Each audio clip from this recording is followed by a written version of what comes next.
Assalamualaikum warahmatullahi wabarakatuh. Perkenalkan, nama saya Anissa Swandi. Baiklah, di sini saya akan mencoba menjawab pertanyaan untuk ujian tengah semester. Pertanyaan yang pertama, kenapa ilmu astronomi dibutuhkan oleh ahli geografi? Menurut saya, karena ilmu astronomi memiliki peranan di bidang geografi. Dengan memahami astronomi akan membantu dalam mempelajari atau memahami geosfer yang ada di bumi. Geosfer bumi atau geosfer merupakan suatu kajian pokok dalam ilmu geografi. Dengan begitu, para ahli geografi membutuhkan ilmu astronomi tersebut. Soal nomor 2. Astronomi merupakan ilmu yang dinamis dan berkembang dengan pesat. Coba saudara jelaskan sejarah perkembangan ilmu astronomi dan penemuan terbaru apa yang dihasilkan saat ini, lalu analisislah keterkaitannya dengan cabang-cabang ilmu dalam geografi. Astronomi modern dimulai oleh Purbak tahun 1423 sampai 1461 di Universitas Wina. Muridnya Johannes Muller tahun 1436 sampai 1476 pergi ke Italia untuk belajar tentang astronomi bersama temannya Walter tahun 1430 sampai 1504. Kemudian Muller bersama Walter membuat penanggalan berdasarkan benda-benda langit yang banyak dipakai oleh para pelaut Spanyol dan Portugis. Belum lama Muller melakukan niatnya, Muller meninggal dunia dan kemudian dilanjutkan oleh temannya. Ketika terdapat 3 jenis gerakan bumi, yaitu rotasi bumi, gerak revolusi, dan suatu gerasi perputaran sumbu bumi. Teori ini pun semakin terkenal dan menerbitkan hasil karyanya sendiri pada tahun 1543. Kopernikus berpendapat bahwa sistem ini dikemukakan oleh Ptolemus. Dia berkata tidak cukup tepat, tidak cukup memuaskan pikiran. Menurut Kopernikus, para pendahulunya di dalam metode yang dikembangkan, mereka telah mengabaikan hal-hal penting yang tidak perlu.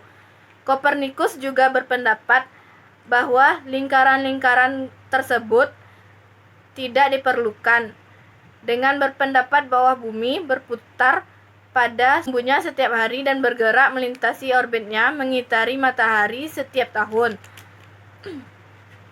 Dalam sistem Kopernikus, bumi dan semua planet bergerak mengitari matahari dengan arah yang sama dan laju yang berkurang semakin jauh dari matahari. Matahari berada di pusat dan bintang berada di luar tata surya, berada pada tempat yang tetap. Dengan sistem Kopernikus ini, perhitungan astronomi dibuat menjadi lebih mudah. Pengamatan paling penting dalam bidang astronomi modern adalah yang dilakukan oleh Tycho Brahe, hasil dari 50 kali lebih cepat dari hasil Muller. Ia berpendapat bahwa tidak mungkin melakukan pengamatan tanpa panduan suatu teori pada tahun 1604. Kepler menemukan teori elip yang sangat cocok dengan hasil pengamatan Tycho Brahe. Kepler tidak lagi menggunakan lingkaran sebagai lintasan benda-benda langit, melainkan elip. Penemuannya saat ini, belum lama ini, 200 astronomi internasional baru saja menemukan 300.000 galaksi yang belum dikenal di luar angkasa. Laporan ini diungkapkan oleh Netherlands Institute for Radio Astronomy atau dikenal dengan Astron. Mereka menggunakan teleskop Low Frequency Array (LOFAR) untuk mendeteksikan kehadiran galaksi.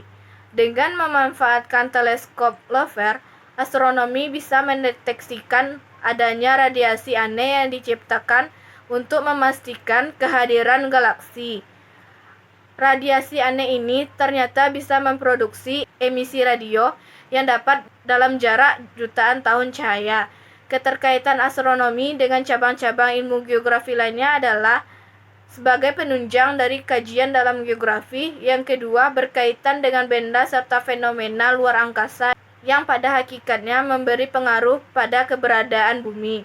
Selanjutnya, nomor 3. Dari link berikut jelaskan mengenai teori-teori dan hukum fisika yang terjadi dalam tata surya. Teorinya yang pertama adalah teori Big Bang. Selama sepersekian detik setelah Big Bang, ada periode ekspansi yang dipercepat yang disebut inflasi, di mana alam semesta tumbuh dengan kecepatan yang jauh lebih cepat daripada pertumbuhannya. Seluruh wilayah ruang angkasa tidak akan pernah bisa diamati dari bumi karena alasan itu. Yang kedua, teori kosmologi. Prinsip kosmologis sebagian merupakan konsekuensi dari gagasan bahwa hukum fisika sama di mana-mana. Ada banyak variasi lokal, bintang, galaksi, gugus, dan lain-lain. Tetapi dirata-ratakan dari potongan besar ruang, tidak ada tempat yang benar-benar berbeda dari tempat lain, kata Magnus kepada Liveskin melalui email. Hukum fisika yang terjadi dalam tata surya adalah hukum Kepler kedua. Berbunyi, setiap planet bergerak sedemikian rupa sehingga suatu garis khayal yang ditarik dari matahari ke planet tersebut mencakup daerah-daerah dengan luas yang sama dalam waktu yang sama. Pada selang waktu yang sama, garis khayal yang menghubungkan planet dan matahari menyapu luasan yang memiliki besar yang sama. Soal selanjutnya, nomor 4. Dari link berikut, deskripsikan karakteristik dan fenomena apa yang terjadi pada matahari, lalu apa dampaknya bagi bumi.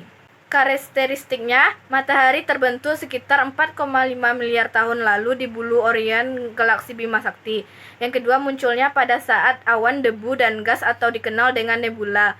Selanjutnya, sifat matahari membara bersama dengan tarikan gravitasi yang luar dan medan magnet yang luas, membantu menjadi jantung tata surya kita. Selanjutnya, matahari terdiri dari 6 lapisan.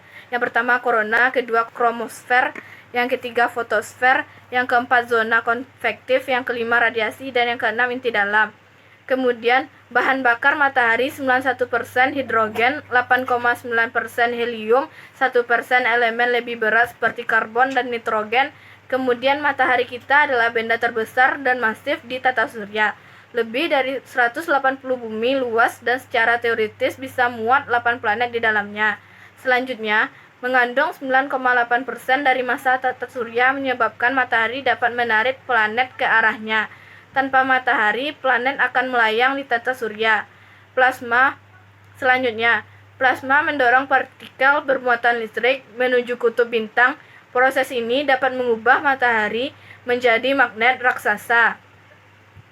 Yang kedua adalah fenomena. Plasma di inti matahari suhunya mencapai 27 derajat dan kombinasi dengan gravitasi matahari yang kuat menyatukan molekul hidrogen untuk menciptakan helium. Disebut termonuklir. Termonuklir ini melepaskan sejumlah besar energi dalam bentuk radiasi, listrik, tenaga surya, dan angin seperti yang kita alami di bumi. Selanjutnya adalah medan matahari berinteraksi dengan atmosfernya menghasilkan aurora di bumi. Soal selanjutnya nomor 5. Bumi berbeda dengan planet lainnya di tata surya, sehingga memungkinkan adanya kehidupan. Kemudian, analisislah faktor-faktor yang menyebabkan perbedaan tersebut dan komponen apa saja yang mendukungnya. Faktor-faktor yang menyebabkan perbedaan bumi dengan planet lainnya yang pertama adalah bumi memiliki posisi yang jauh dan tidak terlalu dekat dengan matahari, sehingga cocok untuk adanya kehidupan. Selanjutnya adalah bumi berbeda karena memiliki oksigen dan terdapat lapisan atmosfer sehingga dapat mendukung kehidupan yang ada di bumi. Makhluk hidup bisa bernafas dengan udara atau oksigen yang ada di bumi, dan lapisan atmosfer juga dapat melindungi bumi dari panas beserta isinya dari panasnya sinar matahari ataupun benda-benda di luar angkasa. Komponennya, di bumi terdapat air, di mana air menjadi penunjang kehidupan di muka bumi. Hanya itu yang dapat saya sampaikan. Terima kasih. Assalamualaikum warahmatullahi wabarakatuh.